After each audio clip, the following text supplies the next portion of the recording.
Ready to experience the parks at Walt Disney World like it's 2020?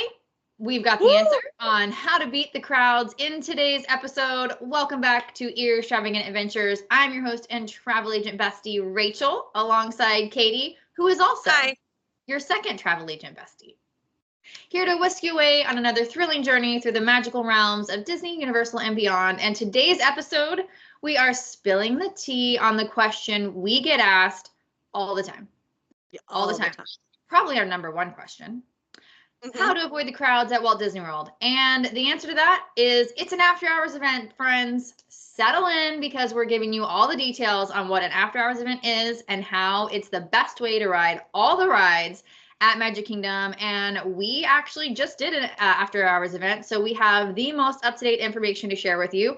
But first, thank you to our sponsor, Alonzi Travel, the ultimate family theme park experts. Planning, that word gets me every time. Planning theme park trips can be overwhelming, but Alonzi Travel is here to make it stress-free. With their years of experience, they're your lightning lane to hassle-free travel. They handle all the details, allowing you to focus on having fun with your loved ones. Whether you dream of Hogwarts or Walt Disney World, we've got it covered, tailoring the trip to your family's needs. Visit alonzi-travel.com/ take the trip for a magical adventure, and you'll get to see our brand new website and blog. And brand new blog that Katie is spearheading. We're very excited to be giving information in all kinds of different platforms. And Katie's fully in charge of that blog. So if you love it or hate it, it's Katie. Let me know. The best thing about the blog is that it has no ads, it has no pop-ups, and the only photos are helpful ones. So yay for that. Let me just tell you, the rage I get when a blog is full of advertisements. I can't even read the dang thing. So happy about this. So happy. Yeah. So, getting into today's episode, after hours events. Katie, tell us all about it. What are after hours events? So they are special ticketed events that take place after the theme parks close. For 2025, we have them for Magic Kingdom, which we just did last week, Epcot, and Hollywood Studios. There are not, sadly, any for Animal Kingdom at this moment. That would be so popular if there was. Oh my God, Safari at night, like I live. So you get theme park entry from 10 p.m. to 1 p.m. with a very, very limited crowd. So a lot of times we hear things about Mickey's Very Merry or Mickey's Not So Scary I didn't expect it to be as crowded as it was. That is not the issue with the after hours event. It feels like no one is there. Yes. Literally no one. You can also get entry into the park as early as 7 p.m. So if you don't have a park ticket, like the day we went, we didn't have a park ticket. Nope. You get in early and you can go do stuff like maybe make a custom crown in the Magic Kingdom. And we are just going to take a moment for that crown because like I keep staring at it. I'm like, oh my God, Katie, that just is like so perfect for you. I know. And this came because they were out of pink and like, look what a happy accident. But I think that looks way better than the pink would have. I think so too with my hair. Yeah. And Katie and I both made a crown. We both need to post our videos of it because it was such a fun experience. We did it as part of after hours, but to be fair, it was raining on our after hours day. So we just wanted like a moment to not be in the rain. And so we did that. But before we get into everything we did at our after hours event, really cool what's included. So we've talked a lot. I think we have a whole episode on Mickey's Not So Scary. We have a whole episode on Mickey's Very Merry and Jollywood Nights. Yeah. Those are themed after hours events. But the theme of these after hours events are attractions. So there's nothing extra besides that. However, what's included is entry into the park for select guests, obviously. Free Coca-Cola beverages. Diet Coke. The bottles, not from the fountain, but like you can have as many Diet Cokes as you want. You'll probably need them because the park is open until 1 a.m. You also get unlimited popcorn, unlimited Mickey bars, Mickey ice cream sandwiches, and the fruit bars. Who is going to mess around with a fruit bar when you can have a Mickey bar? I've never had a fruit bar.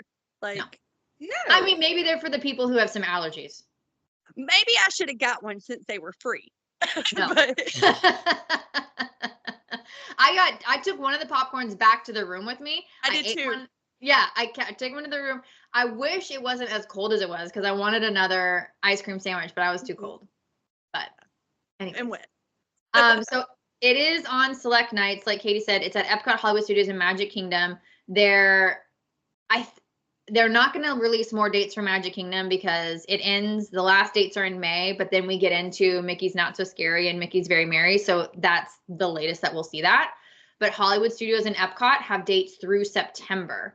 And what you get is no lines for the participating attractions. Almost everything is open. I think so Magic Kingdom, Tiana's wasn't open. That was the only thing. And from what I've heard is it just hasn't been open for after hours because it's been so unpredictable since it's reopened that they didn't want to say you can ride Tiana's and then it be down. And then have people, because we could ride Tiana's, like, because, people would, right? 100%.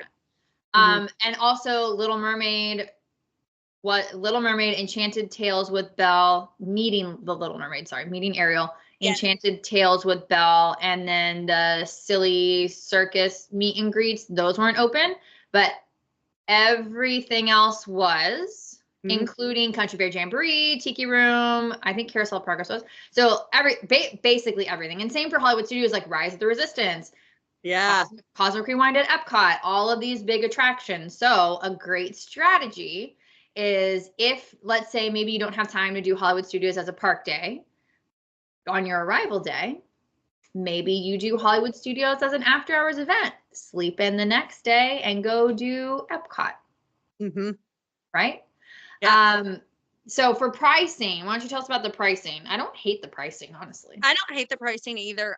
So Magic Kingdom is going to be the highest price because actually Hollywood Studios is the same price.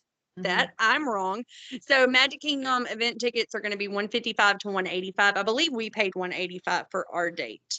Didn't we? I think so. Yes. I think we did. Epcot's going to be $155 to $175, and Hollywood is $155 to $185. And I think, honestly, this pricing is a little bit less than the themed parties. So Mickey's Very Merry, Jollywood Nights, and Not So Scary. You do get a little less because they don't have specialty fireworks. They don't have specialty character meet and greets. They don't have a specialty parade. However, Magic Kingdom shows the worst fireworks show known to man, which is a complete freaking skip in the first place. But if you wanted to watch fireworks twice in one night, if that's something on your Disney bucket list, you could do it because they're going to show Happily Ever After before normal park closing. And you get to come in before normal park closing.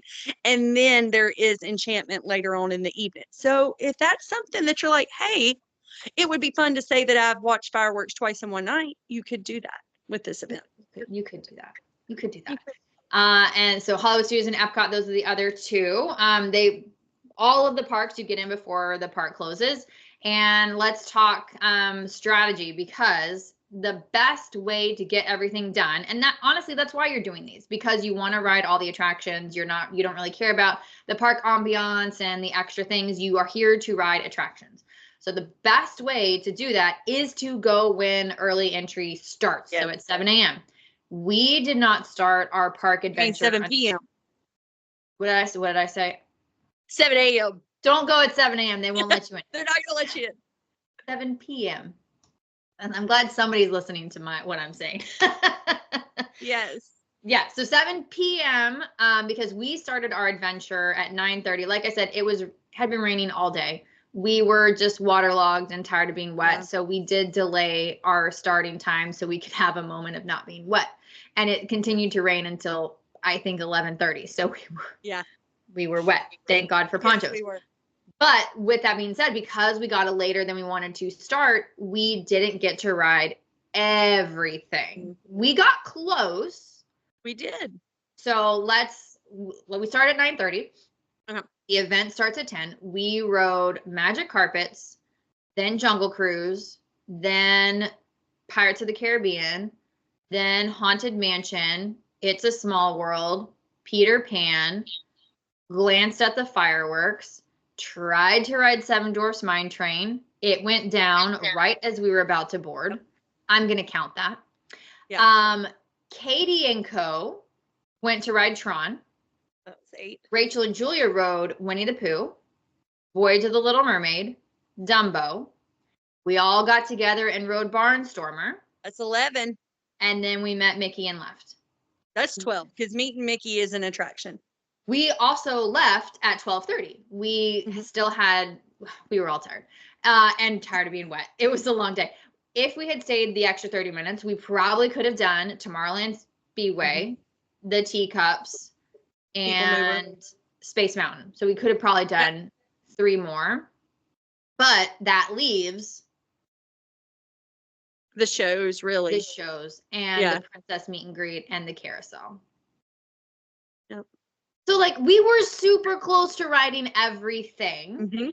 But because we left 30 minutes early and didn't get there right there at 7, because if you get there at 7, go do Country Bear Jamboree, go do Tiki Room, go do the stuff that, like, never has a wait. Yeah. So that way, when the park does officially close, you can ride this, because Seven Dwarfs Mine Train had a 10-minute wait. The longest wait that we had was posted was Tron. It said 20 minutes, but it did not take us 20 minutes. It did. You know. It did. Well, okay. We were not waiting for 20 minutes. We walked straight on, but walking through the queue, putting your stuff in the locker and riding, that we were gone from you for 20 minutes, but we were not waiting 20 minutes. We walked straight on that ride. Yeah, like, you guys were gone for like 50 minutes. Oh, really? It did not feel like we were gone that long because, like I said, if you've ridden Tron, you know, that's a long walk up there. It's a long walk through the queue. You put your stuff in the locker. Like, it just takes a minute to ride Tron. Yeah, 30 minutes of that, I think, was just you walking there and walking back. Yeah, because literally we may have stood in the queue for about 5 minutes before they let us into the locker place. And then once we put our stuff up, we walked right onto the ride. Yeah, I think our longest actual wait time was Peter Pan, because we waited minimum 10 minutes for that. Yeah.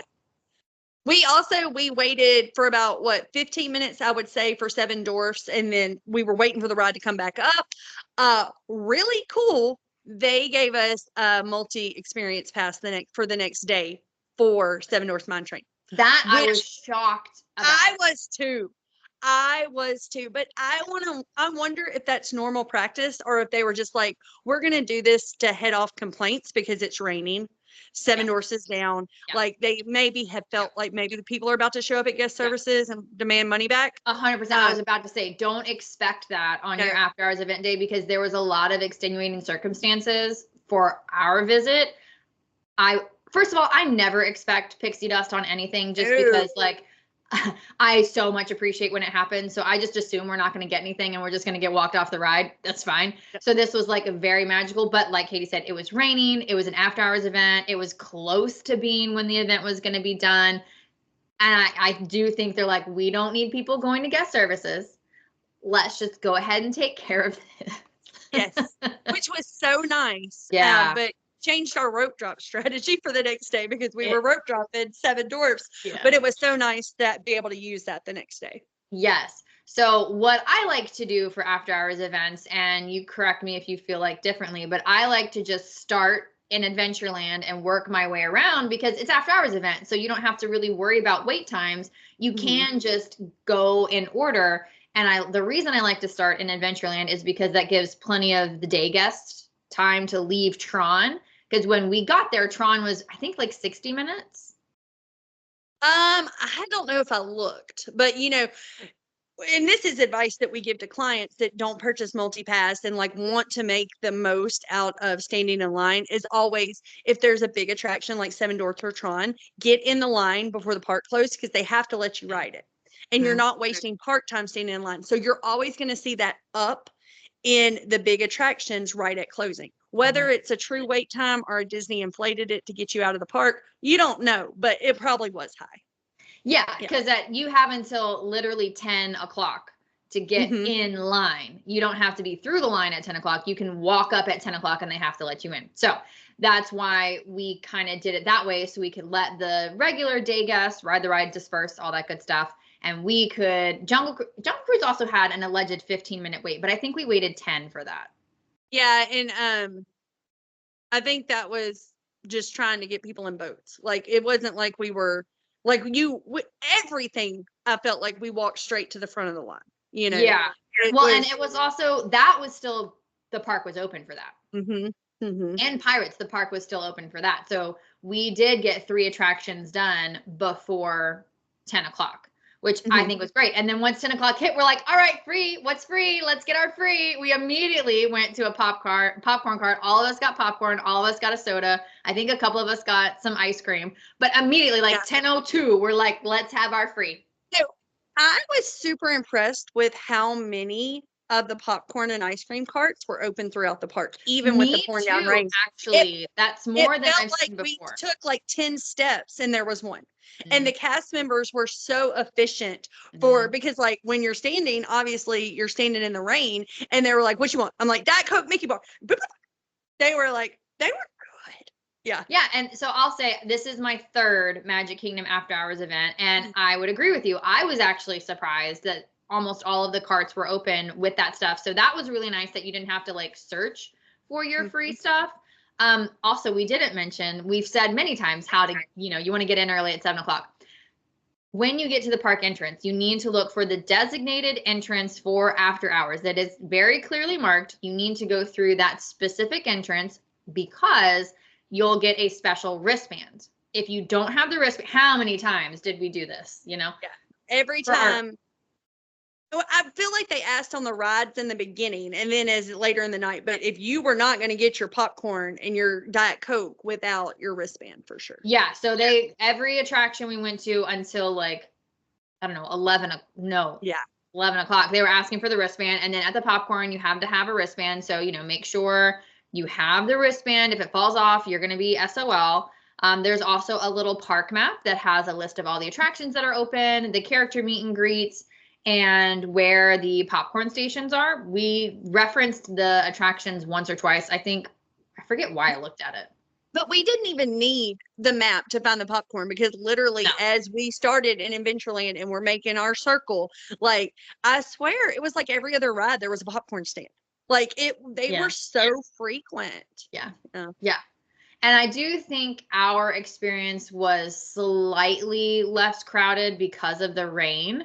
Yes. And this is where I'm going to say, and I posted a TikTok about it, like the rain is your friend and also your enemy. It's really annoying. Okay. The rain is super annoying. It's super frustrating. I'm not even going to lie about that, but it deters people from doing stuff.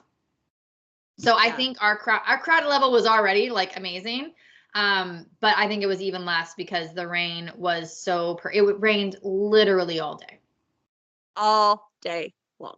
And it wasn't like, Katie and I are in hurricane areas, so we know what rain is like. It wasn't a torrential downpour. It was just droplets all day. It wasn't like the wind was blowing. It wasn't, it was just steady, like springtime rain every day. It wasn't like the tornado warning I had come through here this morning. So. No, but it's just like that persistent, you can't ever really take your poncho off because it's just like not light enough. It wasn't even a thunderstorm because the Skyliner operated all day. Like I never saw the Skyliner because we were doing resort tours around the Epcot area. So like, it's just rain, just annoying. Yeah. So that being said, like the crowds were great. I would say even better because of the rain. It is so annoying to have the rain, but don't cancel because of the rain. We just kept saying, well, this is just going to make the wait times even less. This is going to make the wait times even less. This is going to make the wait times. I was a little salty at you about the first ride being magic carpets, and I sat down, and despite my poncho, my booty was immediately wet. And then we went on Jungle Cruise, and I was a martyr and took the middle seat that was like soaking wet because I was it soaking wet? It looked like the driest spot on the whole dang boat. No, it was so wet. It was so wet. Like at that point, I was like, I am fully committed to the wet butt. I thought it was so dry because it's the only one that's like 100% under the canopy. I would have thought so, but like, I don't know. It's okay. When Julie and I rode Dumbo, there was a literal lake in the bottom of Dumbo. There was water up to my ankles. So luckily I had my OOFOS, my silicone plastic flip-flops on, and I got him like, oh my God. It was like literally up to my ankles. But it was so cold too. And it was so cold. And I had to turn around and be like, Julia, I am sitting in a puddle, a giant puddle. And she's like, I'm not having that issue. Like, I was freaking splashing. So I feel your pain. Yeah. Yeah, it was. I thought your butt was dry. I'm sorry. I would have taken one for the team if I had known that. No, I mean, the butt was wet from the moment we got on that first ride. Like, there was no coming back from that. Like, wet butt. But I mean, by the time we got to Seven Dwarfs Mine Train, it had stopped raining. So like that would have been fine because it wasn't raining, but it went down. Well, and I am my own worst travel agent. So you can never predict Orlando weather. We were watching it and it looked like it was going to rain on our Sunday. On Tuesday. No, Sunday, on our arrival day, Sunday. And so then it went away.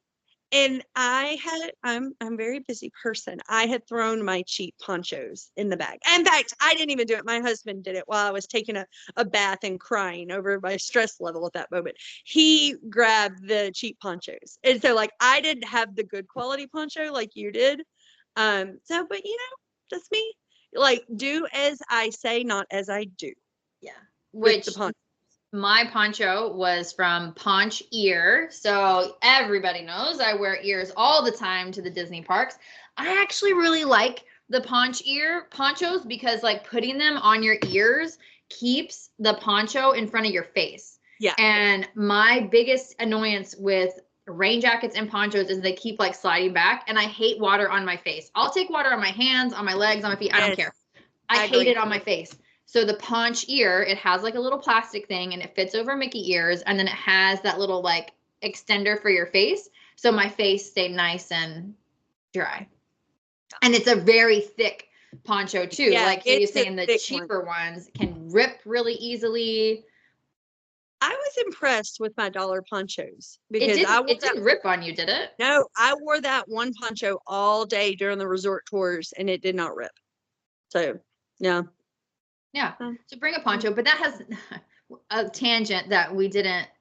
Yeah, I mean, if we want to make this all about rain in the parks, maybe this is what to do. Because we also had to stop, Jen and I did, and buy $63 Mickey Mouse Crocs to save our shoes. Yeah, that's another reason why I like my UFOs, because they're plastic. Yeah, they're plastic, and it doesn't, yeah. Yeah, and they're recovery sandals. They're great for standing around. So, I love them. But after hours events, I haven't actually done an after hours event in a very long time at Epcot or Hollywood Studios. However, I don't know if I could sit here and say that Epcot's worth it. I'm not. I'm going to be the first one to say I have not personally done one. I've watched a lot of people do them like on YouTube or whatever. And the charm of Epcot is exploring Epcot. It is looking at Epcot. Epcot is not super ride heavy. It does have some bangers, Cosmic, Remy's, and Frozen, Soarin', but honestly, after those four. So here's the thing. What I would do instead, because I did do this in January to test it out, I would stay at a deluxe resort and go to Epcot during extended evening hours. Absolutely. Because you first of all, you get an extra opportunity for a virtual queue for not anymore. Man, it just rolls off the tongue because we've been saying it for so long, since 2021. No. Okay, so Guardians no longer. So this would change how I do it, but we got in a little bit before 9 because we didn't care about watching the fireworks show. We immediately went to Soarin', which had like a 10-minute wait. So we rode Soarin', we rode Living with the Land, and then after hours event started, they had a return time for Guardians of the Galaxy, but that doesn't exist anymore. So instead, what I would do is go to Remy, then go to Frozen, then go to Guardians of the Galaxy. Because like we said, you have until 9 p.m. to get into the queue. Same, you'll have until 11 p.m. to get into the queue. So for Epcot, I would do extended evening hours because Epcot has a more predictable extended evening hours than Hollywood Studios. That one is sporadic. Every Monday so far this spring. Yeah. And so Epcot has had extended evening hours. Yeah. But it's consistent. So I would recommend that instead of the extended evening hours for the after hours event for Epcot. But I think you would agree I would do it at Hollywood Studios. Absolutely. I think my husband would disagree with me because Hollywood is his park to wander around and look at things and wonder because he's such a Star Wars nerd. But Hollywood is my park to ride because I love all those rides. So I could definitely. And Hollywood is the hottest park. It's nothing but concrete, nowhere to sit. So yeah, like I would love to be there at 11 p.m. Well, and I think Hollywood Studios is also super charming at night. Like all the Yes. vintage decorations and everything. I think it's super cute at night. And Toy it Story has a Land. lot of big attractions that have big wait times. So of the, like, I love Epcot, but I totally agree with you. Epcot is vibes and it has the best vibes during the day. And I don't know if I would pay $180 to basically ride 5 rides. And I'll tell you this, if we not had another Magic Kingdom day, I would have been sad because Magic Kingdom is also vibes. And it also has all this other stuff, the parade and, you know, stage shows and things that you want to see during the day. Yeah. So the only one that I would ever entertain, like not doing a full park day and replacing it with after hours would be Hollywood. Well, I like after hours for Magic Kingdom, like how we did it. Like Magic Kingdom, the park day we did, it was about like, all right, let's experience this like our guests do. Let's, you know, enjoy the ambiance. Let's have a character meet and greet. Let's do everything that has to offer. And a lot of times that means you're not riding all the attractions because it's a quote unquote first visit and there's no way you can ride all the attractions. That being said, maybe that night there's also an after hours event. Okay, great. So let's during the day do the parades, see the Dapper Dans, watch the stage show, do all the fun stuff, and then go take a nap. And after night, hit the attractions. And we've said this before, Magic Kingdom is almost a 2-day park. It will definitely be a 2-day park once we have the Villains Land. Oh, man. I mean, if it's your first time, you're not going to check everything off your list at Magic Kingdom. No. I'm just going to tell you right now, you're not going to be able to. Impossible. Because so this is such a great thing to add back in, you know, and I have a lot of times clients are like, you know, especially if they have park hoppers, they're like, well, on our last day, we're just going to go back and do the things the kids want to do again. Look, after hours, your kid really liked Seven Dwarfs Mine Train. Let's go do it again at after hours. And you know what? Maybe don't do the park hopper and get the after hours event ticket instead. Preach. Because the park hopper not ticket park hoppers. I'm really not. I like to park it at a park and just, you know, it's such a time suck park hopping. It is. And I feel like that's a hot take because so many people talk about like park hopping. And I'm so glad you and I are aligned on this because I'm like, I just want to spend my day when here. I see people do a 4-part challenge, I'm just like, I hate it. It stresses me out. Like, yes, I don't want to do that. If I only had one day, I'm going to the Magic Kingdom and I'm going to soak it all up. Yep. You know, I'm not going to rush myself to go to Animal and then Hollywood, Epcot, and end at Magic. Like, I don't want that stress in my life. Like, this is supposed to be my vacation. And you can't enjoy the parks that way. Like, because you're going to be in and out, in and out, in and out, in and out. And that's not fun. That's not how we recommend enjoying the parks. No. So instead, spend the morning, afternoon at Animal Kingdom. Then do an after hours event at Hollywood Studios. Like if I was do a rest day to enjoy your resort. We stayed at Coronado, Jen and I did for the first time, and this trip was so packed because it's an agency trip. We know that we are going to be boom, boom, boom. I don't feel like I got to enjoy Coronado at all, and it had so many things that you could enjoy. Oh, because I had that late flight the day we left. I went to Disney Springs and had lunch and came back, and I still had time. Because the weather was so nice, I sat by the lake in one of the chairs and I took a 30-minute nap. Oh, yes, that's what I'm talking about. It was I walked around the resort that morning, saw some trails, went to Disney Springs, had some lunch, came back, and I'm like, you know what? It's 70 degrees today in the sun. Let me sit here and enjoy the vibes that is Wilderness Lodge. And it was so beautiful. I agree. And we've gone off on a tangent that's not after hours events, but when you're staying at a moderate or a deluxe, you're paying more. Like, put a day in your schedule to enjoy that hotel. Or even like have your rest day end with an after hours event. Yes. Because like we said, you can't get in until 7. So that gives you a full day to sleep in, go hang out at the pool. Maybe mom and dad get a spa treatment. I don't know, just saying. Yeah. Go take a nap, have an early dinner, and then head to the parks and do that. I mean, especially if like your departure day is the next day and you don't have a super early flight. Yeah. There's so many ways you can do the after hours events. Now, they are select nights. So it does have to align with your trip. It's not like Mickey's Very Merry or Not So Scary where it happens like all the time. But it does happen often enough that if that's something that intrigues you and you have a flexible travel schedule, we can make it align with your trip. I've got the dates pulled up. There's not very many left for Magic Kingdom. There's 4 in March, 2 in April, and 3 in May. There's only 2 per month for Hollywood Studios until June, and then there's 3. And then July has a bunch. And you know what? That's not a bad idea because it's hot in July. And like I said, Hollywood Studios is the hottest park. We did a July trip. Kingdom's the hottest park. But there's places to rest in Animal Kingdom. Yeah. There is nowhere to rest in Hollywood Studios. Like, you have to just grin and bear it. Like, especially Slinky Dog's line, 100% like in the freaking sun. Oh, all of Toy Story Land. It's just awful. And then 3 dates in August and 1 date in September. Epcot. Ooh, Epcot didn't have very many at all after hours events. There's none in March. There's 2 in May, 2 and none in April, 2 in June, 3 in July, 4 in August, and 2 in September. I wonder if that's because of the extended evening hours. I bet it is. Which my deluxe clients really like those extended evening hours. So like, I'm fine with it. I finally had time to do one and it aligned with our schedule. And it was like, we went to Artist Point for dinner.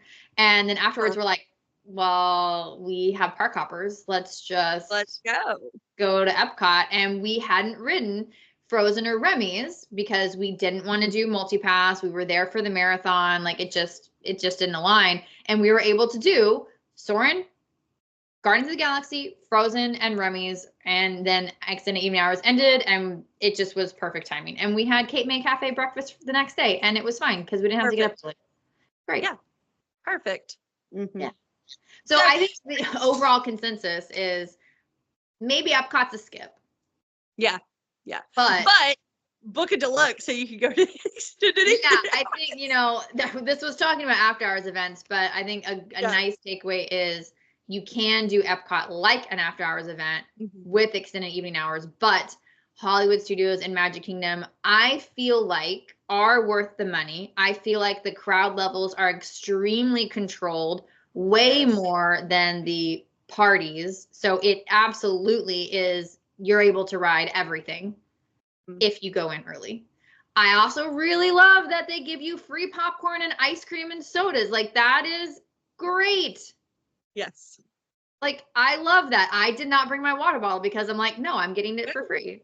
I don't need to bring that. I did not either. No, I didn't bring anything. And we also didn't eat dinner that night. Oh, I did. No, we ate our cake from Cake Bake Shop. And then we just went after hours. I went to Geyser Point and had a steak sandwich. So yeah, that sounds delicious. It was delicious. Anyway, ice cream and popcorn. What a no wonder you fainted the next morning. Wondered if you were going to call me out on fainting the next morning. No protein? I wonder. None. Just living on vibes over here. Now, Katie. Everything's fallen into place. And I think that I need to go with my husband, because when I go with friends, things like this always happen because I don't take care of myself, because I just get so into it. Like, you've been to Disneyland with me, you've been to Walt Disney World. And I'm like, and I don't take care of myself. Listen, Park Katie is a different Katie. We're the same. I'm always chaotic. I'm always a little chaotic. That's true. Yeah. That's true. But yeah, now that I know this about you, I'm gonna be like, Katie, did you have a protein bar today? Did you drink 2 energy drinks today? Like, Did how you are have you? water today? Funny thing is, like, I take care of myself at home. Like, it's only when I go to the park. Like, I'm like, I mean, it's only at the parks that I eat like a crazy person.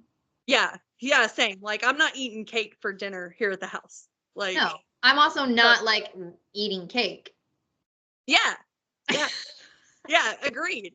Like, that's not a normal thing. No, it's not a normal thing. I'm not having Mickey bars and Mickey ice cream sandwiches. But if you tell me that it's free, yeah, you're gonna eat and a they bunch. just taste better when they're free. I think they taste pretty good all the time. But I mean, they taste good all the time, but like there's just some extra magic when I didn't have to tap my magic band for it. kind of like staying club level. So nice. Ooh. Oh, it's so nice. I love Club Level. Anyways, it's not often that I say more expensive things are worth it at Walt Disney World. I don't like paying extra for things. I am a frugal person with my money, but these, I love them because they do control the crowds. Yes. I don't know how many times I said to you guys, like, oh, this feels like it's 20. I literally said it feels like 2020. It feels like I was here in August 2020. And it felt like that. You know, we didn't have a 2020 trip. We had a 2021 trip. And like it was comparable. Like, yeah, for sure. So truly, like, I know it was kind of like to hook you in at the beginning, but it truly is how you can experience the parks without crowds. So if you have, severe social anxiety, or maybe your kid's severely autistic, or, maybe you just want to run around the parks and not a lot of people, this is how to do that. Like, so maybe you just do the after hours events and you have a deluxe resort stay and just like indulge yourself a little bit. So that's why I like them. I really don't like being around a ton of people. It gives me anxiety. So like these are really nice for my stress levels. Well, it does feel indulgent. Like that's a good word to use. Like indulgent. Like because you're literally just walk. I mean, we were fast walking because of the rain, but like if it wouldn't have been, we would have been slow walking from ride to ride, eating a Mickey bar. Like with no one in front of you, no one bumping into you. I didn't see a single stroller. Did you see a stroller? Because I didn't see a single stroller. No. Not one. And there was also any children. I don't Hardly any children. There weren't any small children. For sure there wasn't any small children. Maybe like 12 middle school and up. I don't notice any ECVs either. I didn't notice that either. But like people always like this is a thing that I get asked, like Disney or told Disney should do a day where it's just adults. Well, they're never gonna do that, but you don't want screaming toddlers, you go to the after hours. No, but truly the after hours events, because that's what they're called, after hours events. We're not talking about the parties. These are after hours events. They really do feel like an adult experience because they are so late at night. They go until 1 a.m. Like most parents don't want to have their kids up until 1 a.m. So it is an older crowd, which is so nice. It is. Like not having a billion strollers in Fantasyland is so nice. Because I usually avoid Fantasyland at night because I'm just like, it's strollery. It's too much. Yeah. Anything else we want to say about the after hours events? I think we have covered it. I think we had a great time. It was the perfect event for us to do together. And like I said, it's my third one. So obviously I enjoy them. I would do it again when it aligns with trip dates. I think they're so much fun because normally when I'm visiting Magic Kingdom, it's vibes, let's go to Casey's Corner. Let's sit on the hub grass. Let's watch the parade. But after hours, it's when I get to ride everything. So I can know, all right, I got to ride all my favorites. I got to ride stuff that I don't usually do. This is great. You feel super accomplished after. It's the first time I've ever ridden Tron. Okay. Yeah, you didn't know that? Like I didn't know that. It's like I just didn't feel like it was worth taking the time or paying the money out of my Magic Kingdom day. Like I just never prioritized it because I was like, yeah. What'd you think? Okay. When I got off of it, I told Charles and Jennifer, I said, I would pay $11 for that. And they're like, that's how you prioritize things. I'm like, yeah, about how much I would pay on a single pass. And I'm like, I would pay. estimated $11. No more. No more. Too bad for you, because I've never seen it be $11. No, it's not going to be. So, like, I won't pay for it. Like, that was basically what I was saying. I'm not going to pay for it. So I agree with you. I don't pay for Seven Dwarfs. It's too short. Only if it's like I did when it was just me and AJ, because it was just me and AJ. Like, and that was $22. Like, okay, but yeah, it's too short. It's not worth my extra money. So a great thing about Magic Kingdom After Hours events is you can ride Tron without paying money for it and without having to sacrifice park time for it, because the wait time's super low. Yeah. I think we both agree. After hours are approved, and this is something that we can book for you. Like we mentioned, we are travel agents. We specialize in Disney destinations. Obviously, our bios and socials are in the show notes, so make sure to follow both of us, one of us, all of us, all of the above. If you're ready to take a trip, we both have our own proposal forms, but you can also go to alonzi-travel.com/take the trip and fill out one there. We also do complimentary consultations. Those links are in our bios as well. So when you're ready to book your next Disney vacation, hit us up. If you want to get on our 2026 wait list, hit us up. Until next time, thank you for joining us, and we will talk with you soon. Bye.